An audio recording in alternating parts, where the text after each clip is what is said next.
This is a Mad Dawg Show preseason special. Here he is, the Mad Dawg. We are thrilled today to have a world-class athlete with us and a DGD, and that is Jaime Kaplan. Welcome, Jaime. Thank you. Thanks for having me. Just to clear up any maybe misconceptions, she did not play football for Georgia, but she did play tennis. And like I said, as a world-class athlete, played at Wimbledon. Right. Played it probably all over the world. And man, thank you for joining us. Hey, thanks for having me. Tell us, I want to get into something kind of rough here from the beginning. This is something I know your family doesn't like to talk about, but you did transfer from UGA to FSU, and I'd like the world to know why that happened. Well, you want to know the honest reason? I do. Okay. Well, I went to Georgia for 2 years. Then I went to Florida State 2 years because I wanted to learn how to hate the Gators twice as much. I knew there was a reason. That's there a was a reason. Yeah, so it worked. Perfect reason. Right. So what years were you at Georgia? I was there 79 to 81. Wow. And then Florida State 81 to 83. And you don't have to do the math. I'll be 62 this year.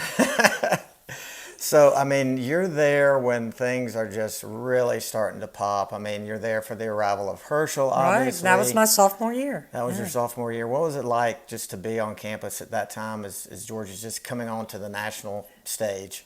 It was great. It really was. And I was friends with Herschel, and he was amazing. I'd be playing backgammon with him. Oh, really? Beating him so badly, and he'd go, okay, now I'm about to roll doubles 5 times in a row. And he would roll doubles like 5 times in a row. So, but just such a nice guy. I know one time he came over sorority house to pick me up. We were going to go to the movies or something. Right. And I said, Herschel, honk the horn. Because I knew what would happen if he came up to the door, right? Yep. So sure enough, the gentleman that he is came up to the door. Right. And he came in, he signed autographs for 2 hours, and we missed the movie. So, but it was fun being there at Georgia. It was, so that was my sophomore year. Herschel's freshman year. What a magical year. Wow. And then it was a little different when I transferred to Florida State because the football program there was, Bobby Bowden was just getting it going. And I think the first year I was there, they scheduled Notre Dame and LSU and Michigan and somebody else on the road. And started picking off some wins. And so they started this tradition of dancing on Tennessee streets. So everybody would block the streets. But literally the stadium there, when I got there, and it's beautiful now, but it looked like a high school stadium compared to Georgia's stadium. Yeah, wow. However, they did have a great tennis program. Oh, well, I'm sure they probably did. They did, yeah. Well, obviously. Florida, State of Florida, not University of Florida. Right. Now, you, at that point, had already started to overcome some significant knee injuries, correct? Right. So we had high school sororities and fraternities here in Macon, and so I was a quarterback. It's an important game. Right. And I went back to pass and started running and shifted and went down. And I was playing basketball at the time. So right then I was in trouble with Coach Grady Smith because I had to tell him that I hurt my knee playing flag football. But I rehabbed it, and a few months later I was back playing basketball. And then it was a Christmas tournament that December, and I just took a step and boom. ACL? So when Tony Fernandez, operated on me, got in there, had torn cartilage, but also had a torn ACL that he said looked like it was just dangling and had been torn anywhere from 2 to 4 years. Wow. So he didn't repair that. Okay. Which turned out to be a great thing for me because the surgery back then was,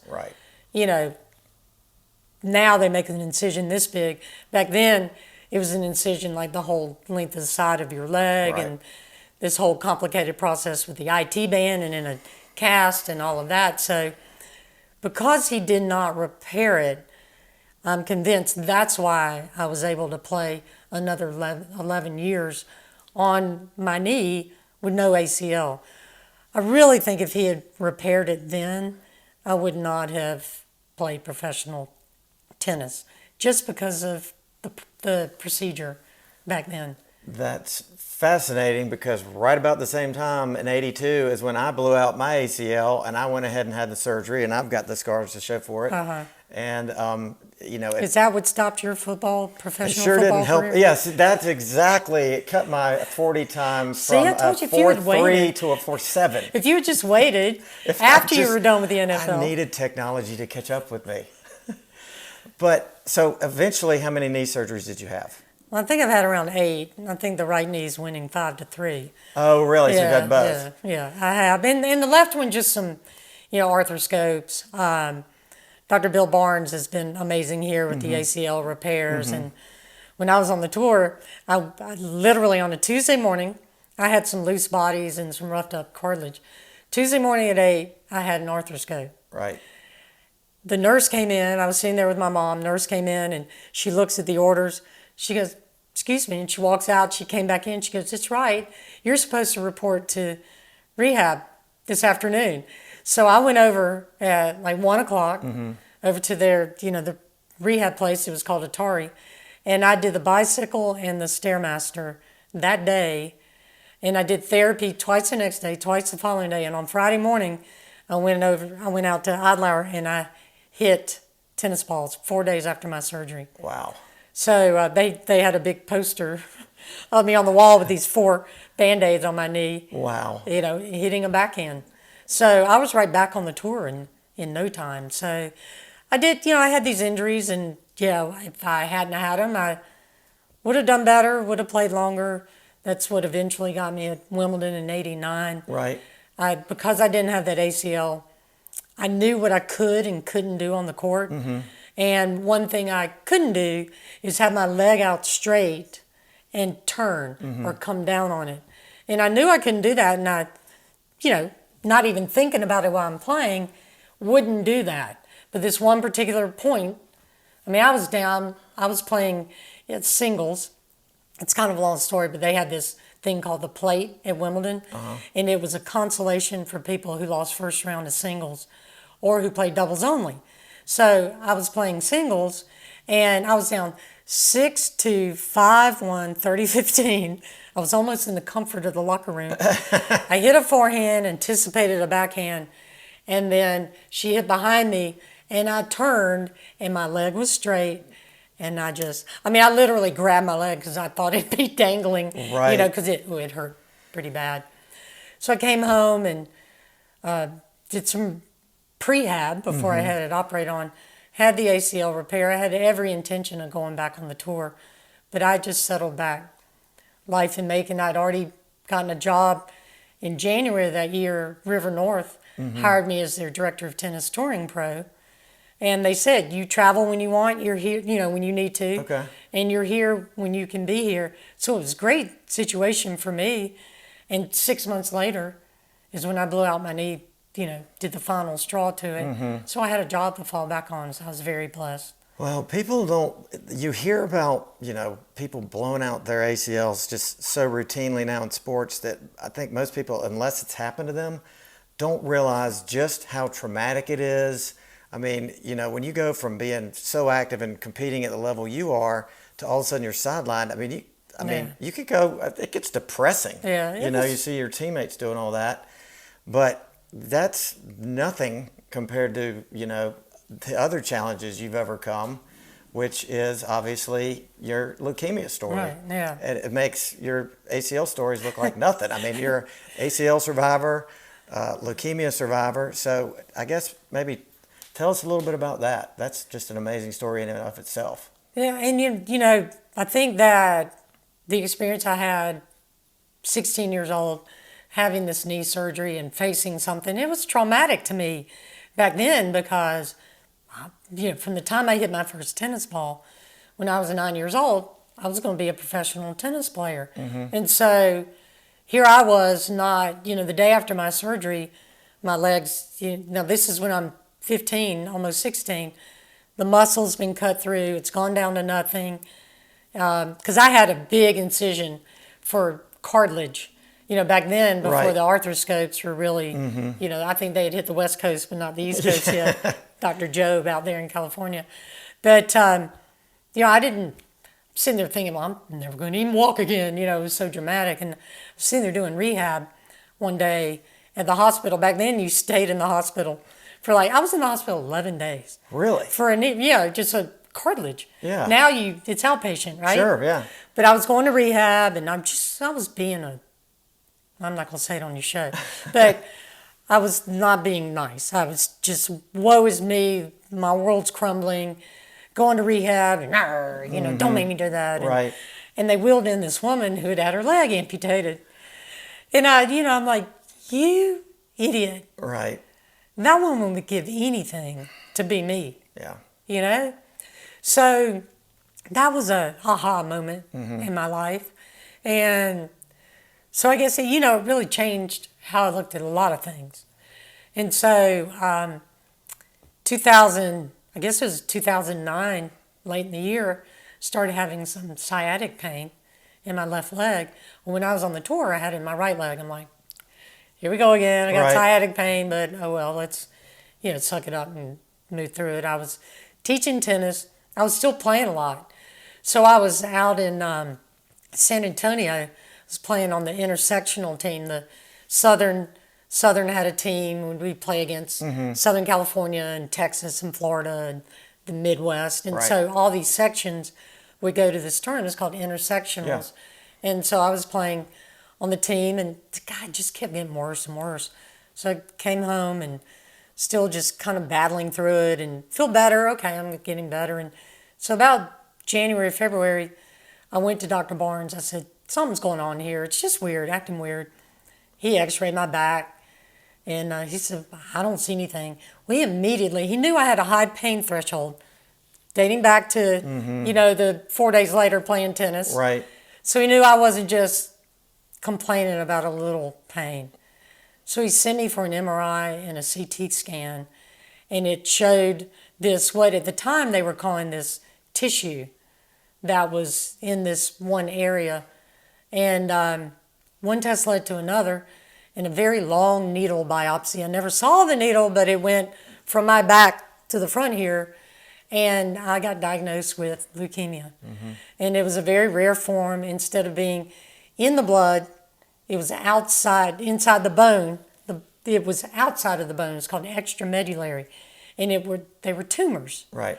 And one of the tumors was wrapped around a nerve leading to my in my leg, causing that pain.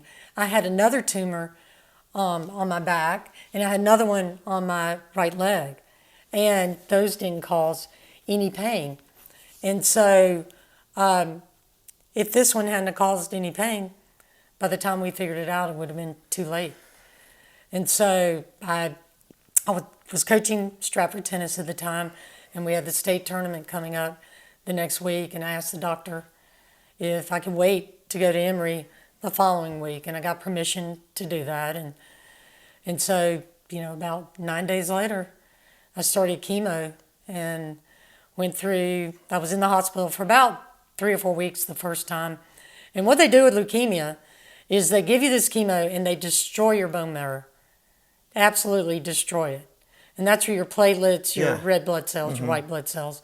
Did you pay attention in science?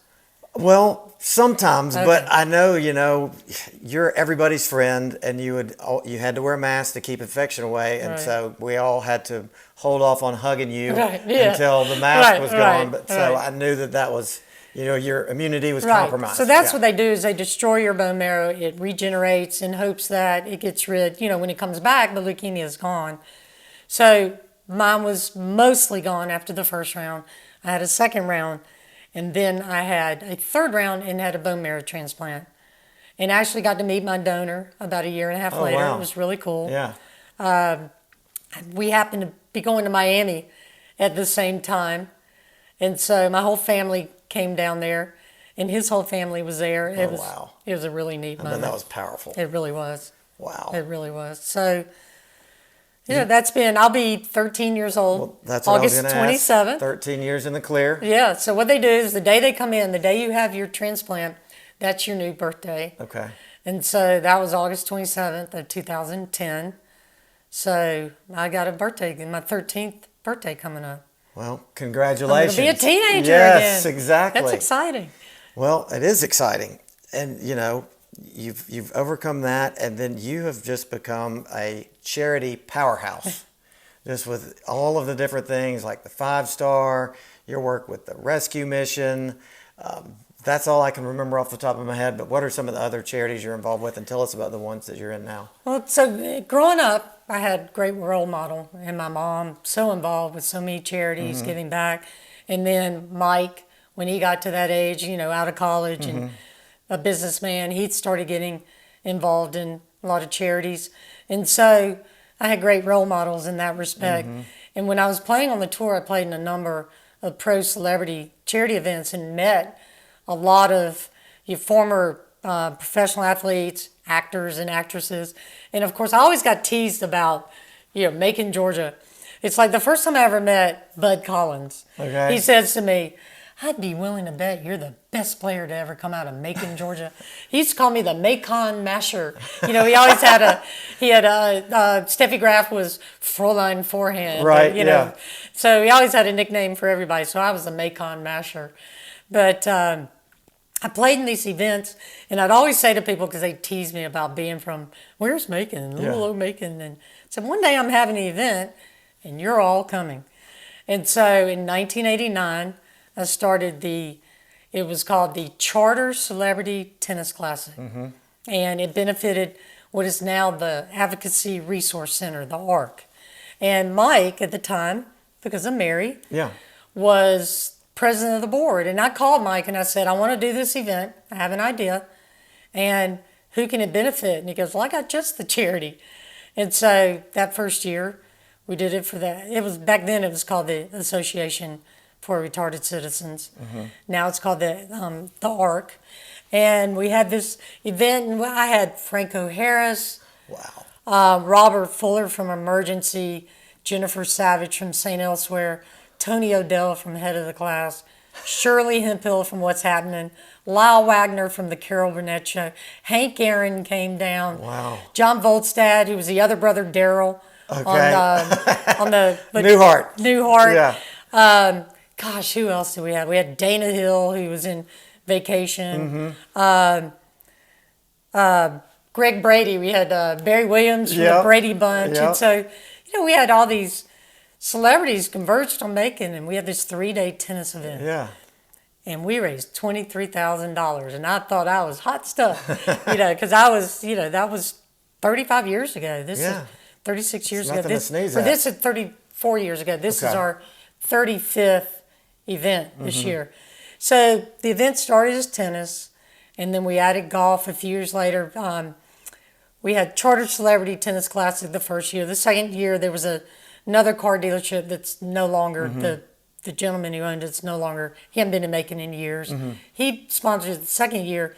Third year, Charlie Cantrell, 5-star, took it over. I mean, I called Mike crying like 3 months before the event, and I said, the gentleman's name. I said, he told me he can't do the event. Mike goes, I'll call you right back. He literally called me back in 5 minutes and said, Charlie Cantrell said 5-star will be your sponsor. And so they sponsored it that first year in 1991. And at the banquet, Charlie got up and spoke. He said, we've had a great time at this event. And he said, we're going to sponsor this event as long as I'm around and longer. Wow. And like I said, that first year, we raised $23,000. And over the years, morphed into it was tennis. Then we added golf. Then we dropped tennis the year of the flood, just because we were trying to streamline things. Then we kept it golf, added a clay shoot.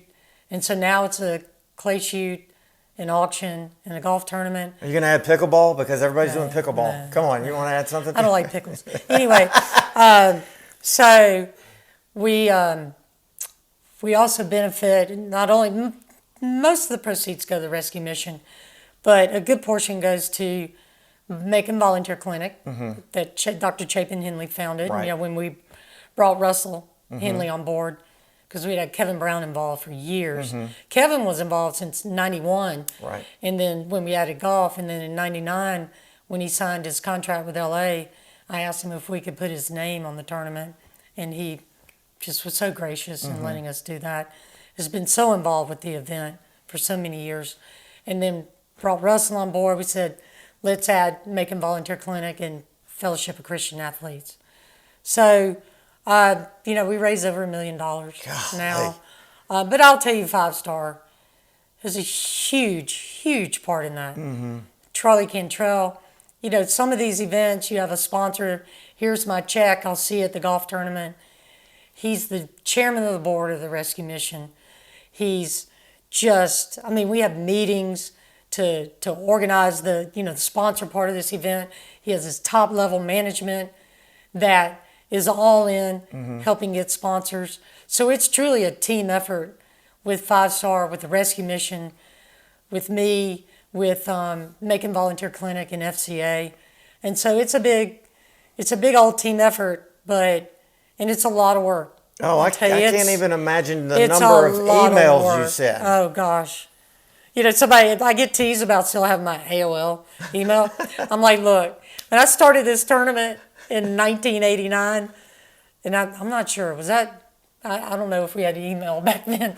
It was very early in the days of email. Yeah. Was that before or after Al Gore invented the internet? I can't remember. Yeah. So anyhow, whenever I got an email address, I got AOL. Mm-hmm. Well, I can't change it now because everybody's got that. Right. My whole history's in that, the server that I can look up all my old emails. Sure. And, just refer back to things. So, yeah. And I will tell you, I can send big group emails. I tried one year to do a Gmail. And I sent a group email and I got in trouble. I got this red flag and you can't send an email to 100 people. And I'm like, why? They're playing in my golf tournament. Yeah. I need to send them an email. And so anyway, I can get away with that with AOL. Well, that event alone is a juggernaut in Macon, and just the good that it does is, $1 million? Yeah, I had no idea. 1.2 million. Now, that's not what we net, but we keep our expenses down. Yeah. And I go to, I played in Smoltz's tournament on Monday, and that benefits Children's Healthcare of Atlanta. And they have a number of events. It's not as though they just do one event. If they did one event, they probably wouldn't raise $1 million. But when I talked to the organizers of that event, and they do other events that raise a lot of money. When I tell them I raised $1.2 million in Macon, Georgia, they're like, how? And and I tell them just what I told you. It's the rescue mission team. Pat Chastain. Don't know if you've ever met him, but I don't think so. You need to. Okay. You need to go out there and take a tour. Okay. See what they're doing. I'd love to. Pat is, I'll get emotional talking about him. I just love that man. And he does an amazing job there, and he puts up with me, and which that in itself, I'm kind of a little Mike in a way. Now, let's call a quick time out, because some of you this may be your introduction to Jaime. So this mysterious Mike that we keep referring to. And I know they know who he is, right? Well, he's kind of a big deal. We're talking about Mike Kaplan, who has been called one of Macon's favorite sons. Still trying to get to the bottom of how you become eligible for that. That's right. If you're nominated or whatever. But what I was going to ask you is, can you beat Mike in golf? Have you beaten him before? Well, so we've never played head-to-head. Okay. That explains. That could be a charity event. That explains why he won't play with me. Because he'd lose.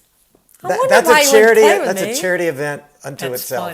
That's funny. I think my handicap has been lower than his at one time, but we're probably. He's so good.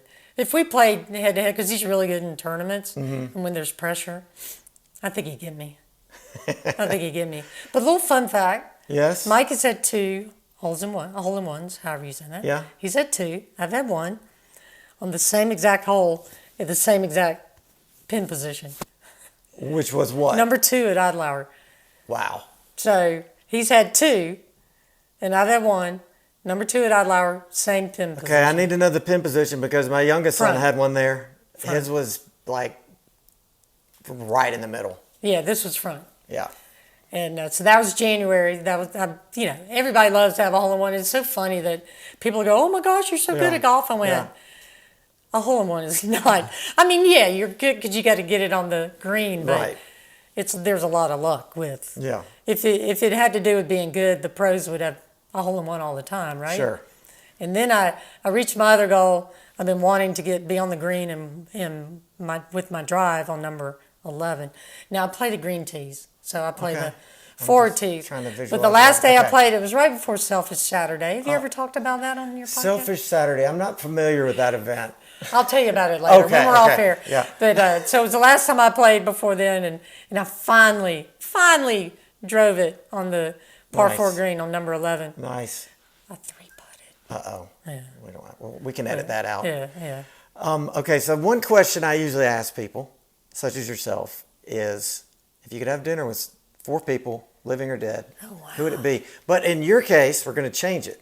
Okay. To 4 people that you know, because you know so many famous people. Okay. Now, they can have passed on. That's okay. Okay. But people that you know. Oh, wow. That you could pick what up if the I've phone. already had dinner with them? Then you could have it again. Okay. All right, so Martina. Okay. I mean, I can't even say enough great things about her. And what is she like? Is she funny? I mean, first of all, she's very intelligent. Sure. She's funny. Mm-hmm. She's engaging. Mm-hmm. So I was down I was going to Miami, and called her up, and I said, hey, I'm going to be in Miami, have some friends that are going to be down there too. Can we meet you for lunch? And she was like, sure. So so Ashley Ashley Kaplan. Yeah. So her son was, I don't know, 8 at the time, and Elizabeth a little bit older. Maybe he was a little bit older than that, maybe 10. I don't remember. But so we met her for lunch, and she just sat there with Chan, this kid, and they were talking about cars, and she knew all about everything with cars, and then with Elizabeth, just engaging with her and talking about stuff that interested Elizabeth. Right. And then with Ashley, I don't know, she's not one of those that, you come and she thinks it's all going to be about her and talk to me and, tell me how great I am and all that. It was, so tell me about you, Chan, what do you like? What interests you? And then he told her, and then she carried on a conversation with him about it for several minutes. Yeah. And so I've been down there a few other times. It's been several years. Yeah. 5 years or so. But so Martina's sitting here. Who else? Okay. Well, now I know, and I just saw John Smoltz on Monday. Okay. And he would be upset if you didn't include him. Yeah, well, I better include him. And okay. I've seen him at his event. Right. He showed me the coolest thing. It was really neat the other day. So I've seen John for years. Right. Can I tell a real cool story? Sure, absolutely. That's why we're here. Okay. So somehow along the way, I ended up with John's cell phone number. I do not know how, and I had never used it, but I had it in my phone. Okay. Okay? Yeah. So I guess it might have been when he was inducted in the Georgia Sports Hall of Fame. I took a picture with him. And someone I went to high school with called me a couple of weeks later and said, I have a client, and I don't know exactly what she does, but she has a client who was in late 30s, and I think he'd been in a car accident, and he was a quadriplegic, I think. And he was living in a nursing home, and loves the Braves, loves John Smoltz. And is there any way I could get John to go see him?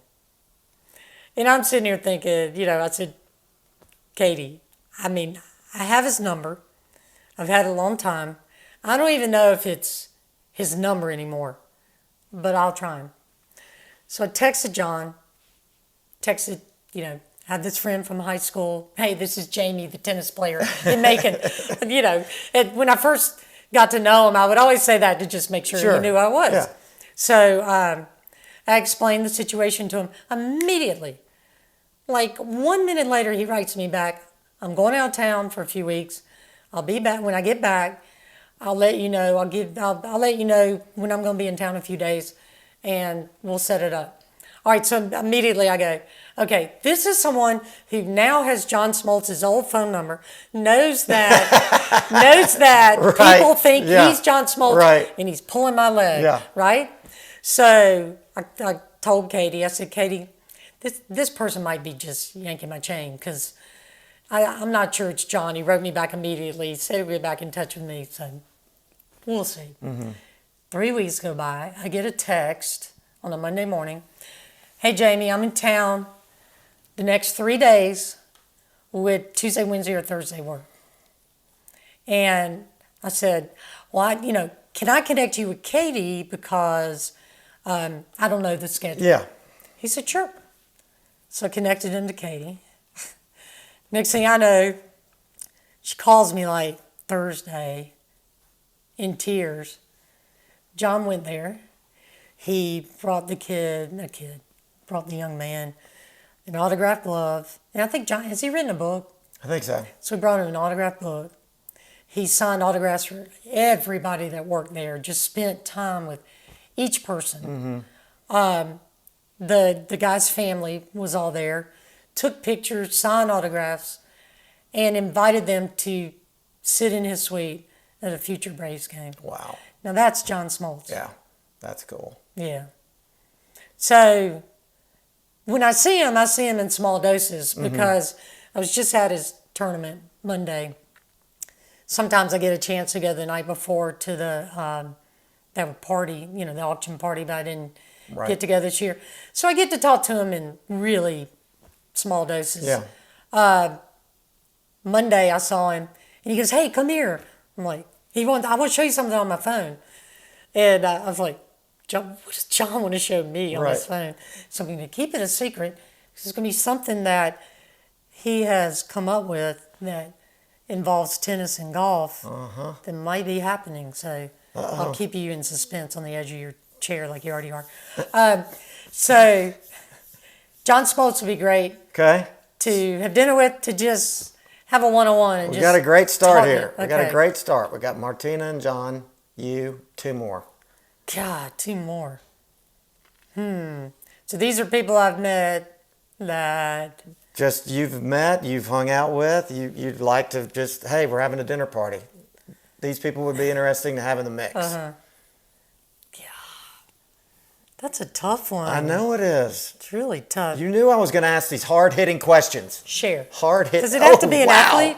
Share, absolutely. It doesn't have to be an athlete. Share. Yeah. Talk to me about Cher. Grew up big Sonny and Cher fan. Yeah. And so I actually introduced myself to her.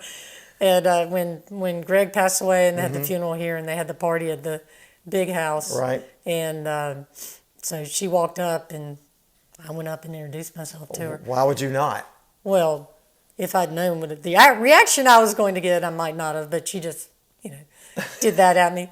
So I thought later I should have tried to meet her under a different circumstance because, it's funny. I have a Wilt Chamberlain story, but I can't wait to hear that. Yeah, it's a good story. Maybe he should be at this dinner. Now, I will say, someone like a Martina or a John, they don't care you're a celebrity. They don't care about that when they meet somebody. Right. They're whoever they are introduced to. Hey, how are you doing? And engage. Share. I think that if someone said, "Oh, Jamie played professional tennis," she would have been different. Right.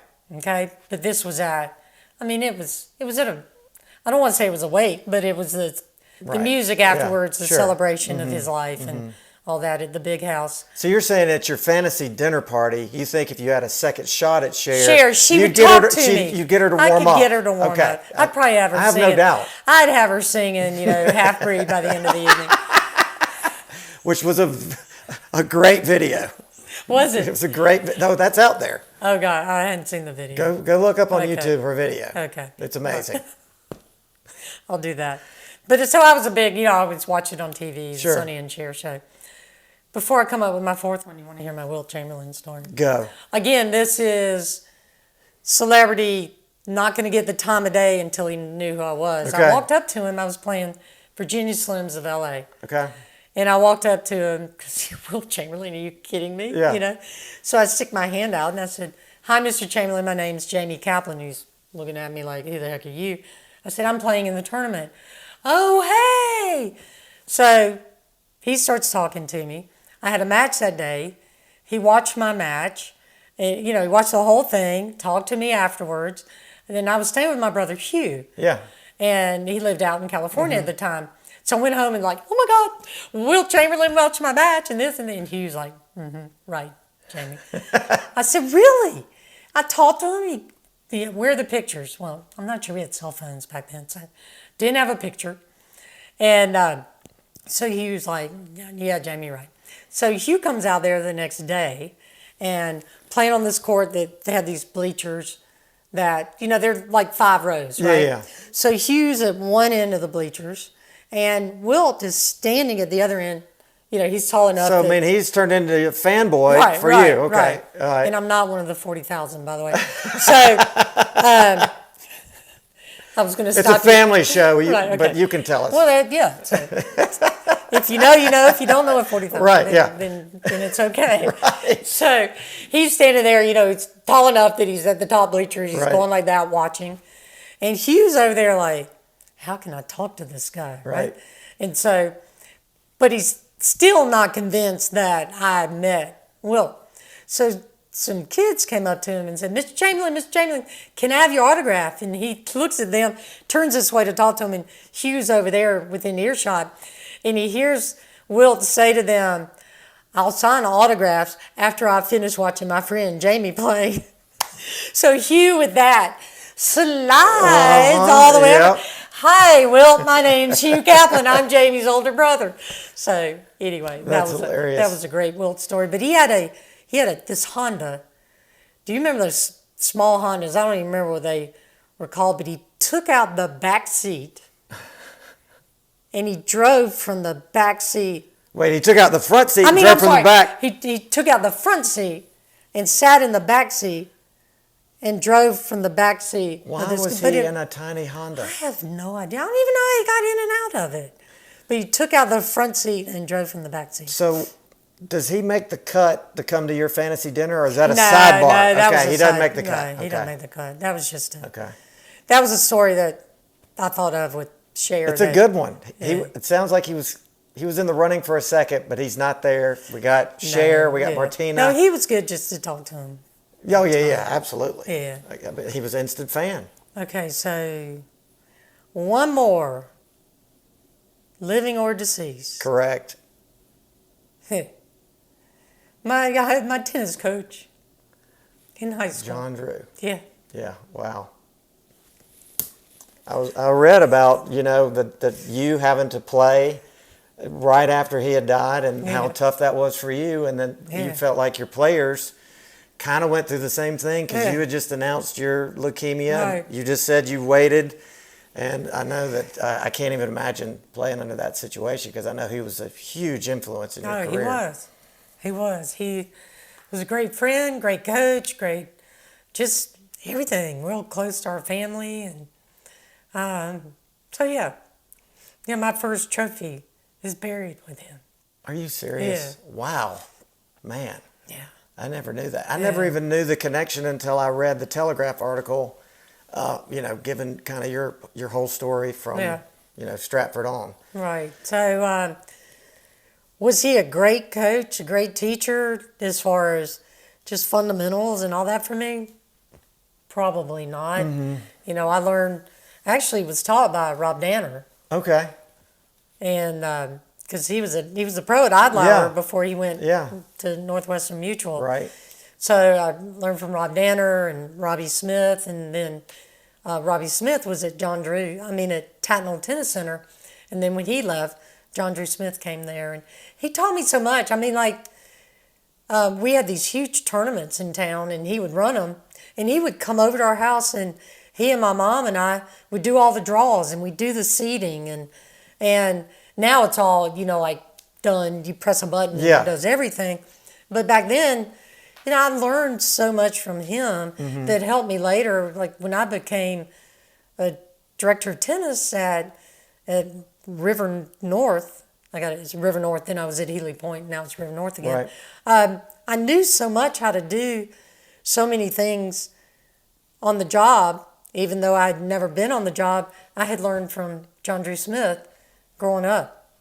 Full disclosure, though, I didn't do my own draw. When it came time for my draw that I was in. I would have never even thought to ask you that, but thank you. I got to say that for all those people who remember No, just kidding. But it just, so I learned a lot from him in that respect. Just great friend of the family's. Just a good person. I learned a lot. I mean, he would get young kids from the Tatnall Square Park that were just kind of hanging around. And he only made like $7 an hour teaching tennis, only charged that. I think he was retired in the Army.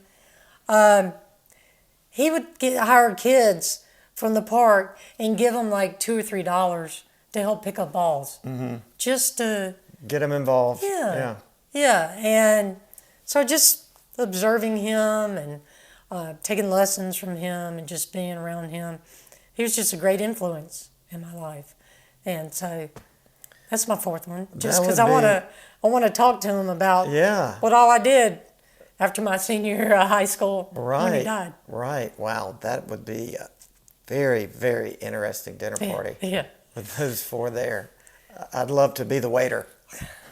But Martina and John and Cher would have to wait until Mr. Smith and I were.